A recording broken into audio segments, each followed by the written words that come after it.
Welcome back to Accreditation Unlocked, the podcast where we dig into the strategies, insights, and lessons that help institutions navigate the complex world of higher education accreditation. I'm your host, Dr. Ken Clough, and today's episode focuses on a topic that doesn't always get the attention it deserves: how to position accreditation inside the President's cabinet, and more importantly, how to speak the language of leadership so accreditation is not seen as a compliance burden, but as a driver of strategy, improvement, and institutional success. Why this topic? Because too often accreditation is siloed. It is seen as the responsibility of one office, one team, or maybe one liaison. But in reality, accreditation has ripple effects across the entire institution, from academics and finance to enrollment and student success. And where those ripple effects come together is in the President's cabinet. When accreditation is part of the executive conversation, it stops being a checklist and starts being a framework for institutional strategy, accountability, and growth. So today, I want to unpack three big themes: the role of accreditation in executive decision-making, how to frame accreditation conversations in the language presidents and cabinet members actually use, and practical steps to elevate accreditation as a leadership-level priority without overwhelming your leadership team with jargon or details they don't need. If you're an accreditation liaison, a compliance officer, a provost, or even a president listening in, this episode is for you. Let's dive in.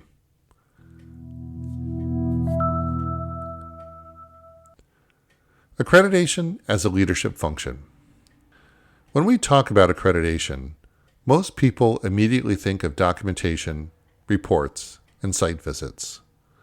Those are critical, but they don't define the whole story. At its core, accreditation is about institutional quality and continuous improvement, and those are leadership-level concerns. Here's why accreditation belongs at the executive table. Strategic alignment. Accreditation standards are not random. They're designed around institutional mission, student outcomes, and resource management. In other words, the very things the president and their cabinet care about every single day. Risk management. Accreditation is directly tied to federal financial aid eligibility. Losing accreditation, or even being sanctioned, carries massive reputational and financial risks. Presidents are ultimately responsible for risk oversight, so accreditation must be part of their calculus. Resource allocation. Accreditation isn't free. Whether it's investing in assessment systems, faculty development, or new compliance structures, decisions about how to fund accreditation work are resource decisions that require executive sign-off. Institutional reputation. Boards, donors, legislators, and prospective students look to accreditation as a signal of credibility. Presidents spend much of their time thinking about reputation management and branding position. Accreditation is part of that conversation. The mistake that some institutions make is to treat accreditation as a bureaucratic project instead of a leadership function. The reality is, if accreditation isn't on the radar of your president's cabinet, you're not just missing an opportunity, you're taking a risk. I've seen institutions where the president only hears about accreditation 6 months before a visit. That's not leadership, that's firefighting. Contrast that with institutions where accreditation is a standing item in cabinet meetings. In those environments, accreditation is used as a mirror to assess progress, identify gaps, and inform strategy. The difference in outcomes is staggering. So the first message I want you to take away is this: accreditation belongs at the leadership table because it's a leadership function.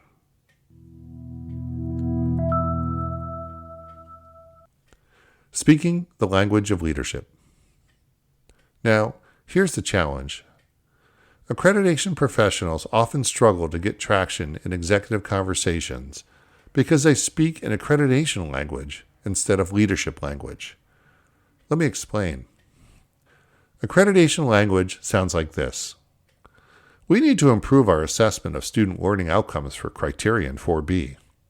Or, the visiting team will be looking for evidence of compliance with Standard 3.2. Leadership language, on the other hand, sounds like this. We need reliable evidence to show whether students are learning what we say they'll learn so that we can make smarter investments in our academic programs. Or, our accreditors will ask questions that trustees, legislators, and donors are also asking.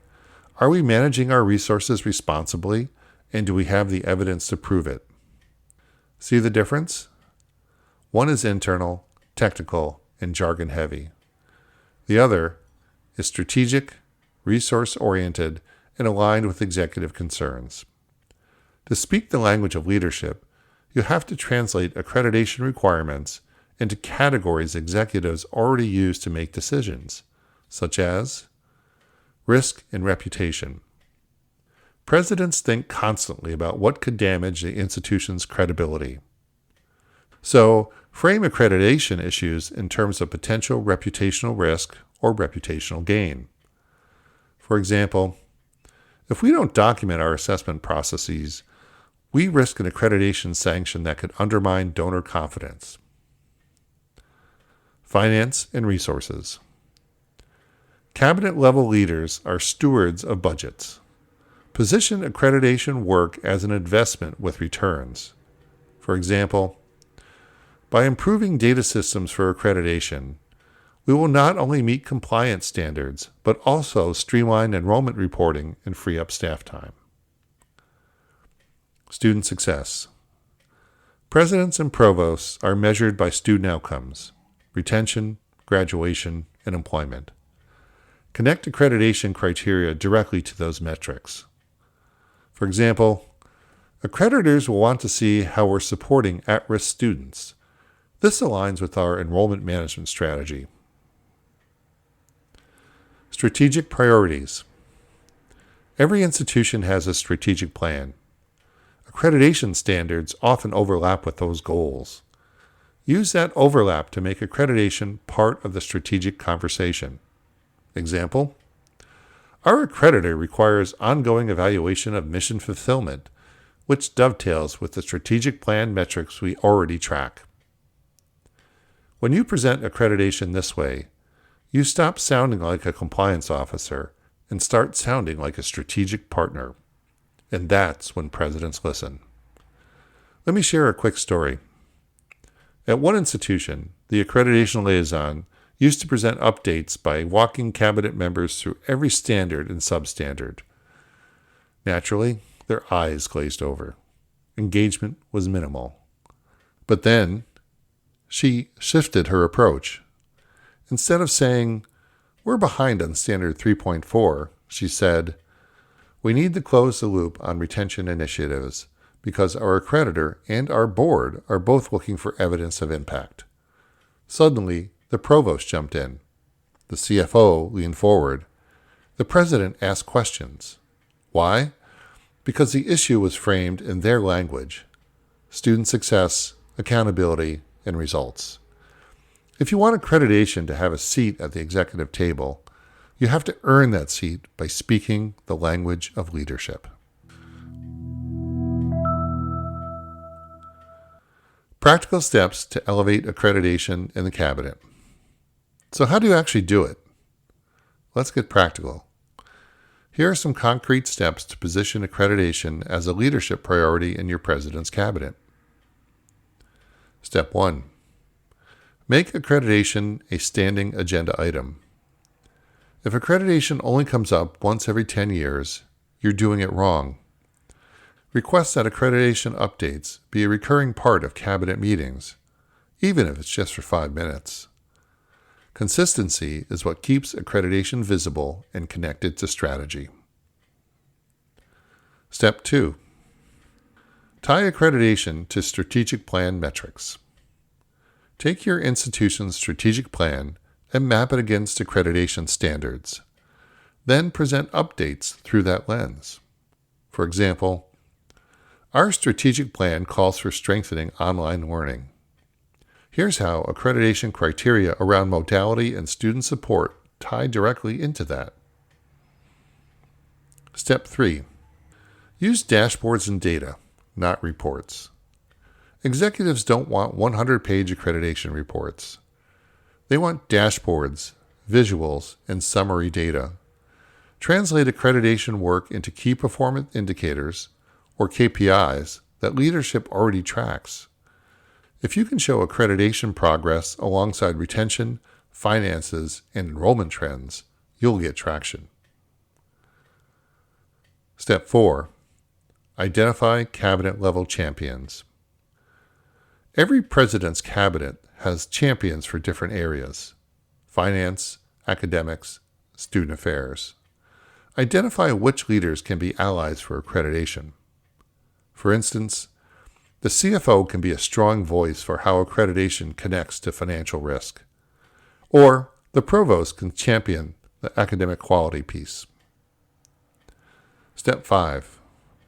Frame accreditation as opportunity, not burden. Shift the narrative from, "we have to do this," to, "we need to use this process to make the institution stronger." When leaders see accreditation as a tool for improvement, they're more likely to engage. Step 6. Keep it focused. Cabinet members don't need to know every detail. They need to know the highlights: what's on track, what's at risk, and what decisions they need to make. Keep your updates focused, high level, and actionable. Step 7. Link accreditation to external stakeholders. Remind leaders that accreditation isn't just internal. It's about accountability to students, families, donors, legislators, and the public. This framing makes accreditation harder to ignore. For example, at one university, the accreditation liaison prepared a one-page executive briefing each quarter. It included one success story, like, "We closed the loop on a student advising initiative, leading to a 3% retention increase." One risk alert, such as, "We still lack documentation on assessment in these 3 programs." And one action request: cabinet-level approval needed for data system investment. It was concise, clear, and leadership-focused.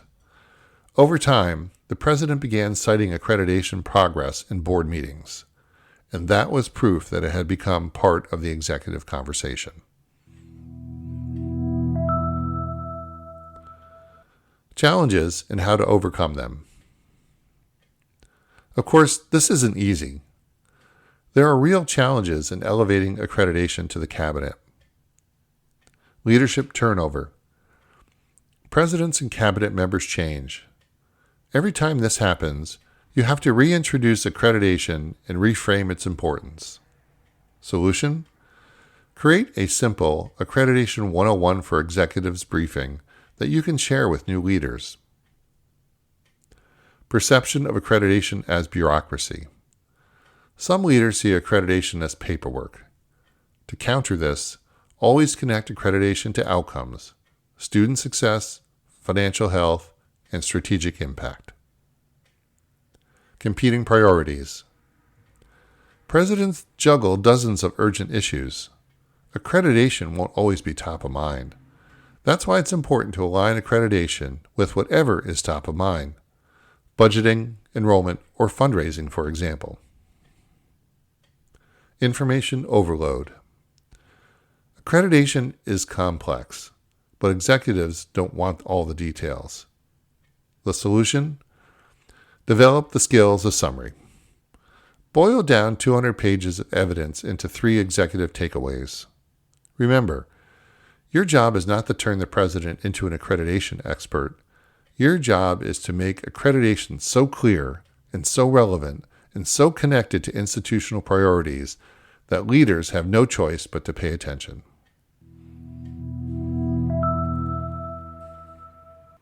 The payoff. So what's the payoff of positioning accreditation in the President's Cabinet? When accreditation has a seat at the leadership table, decisions are better informed. Leaders understand the risks and opportunities tied to accreditation. Resources are aligned. Accreditation needs get funded appropriately. Culture shifts.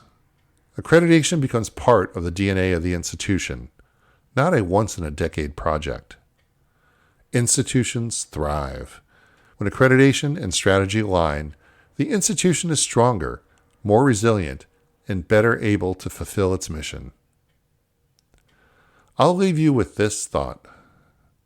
Accreditation isn't just about meeting standards. It's about telling your institution's story of quality, accountability, and improvement. And the best storytellers aren't just accreditation liaisons. They're presidents, provosts, CFOs, and every leader who sits around that cabinet table. If you want accreditation to be more than a report, you have to make it part of the executive conversation.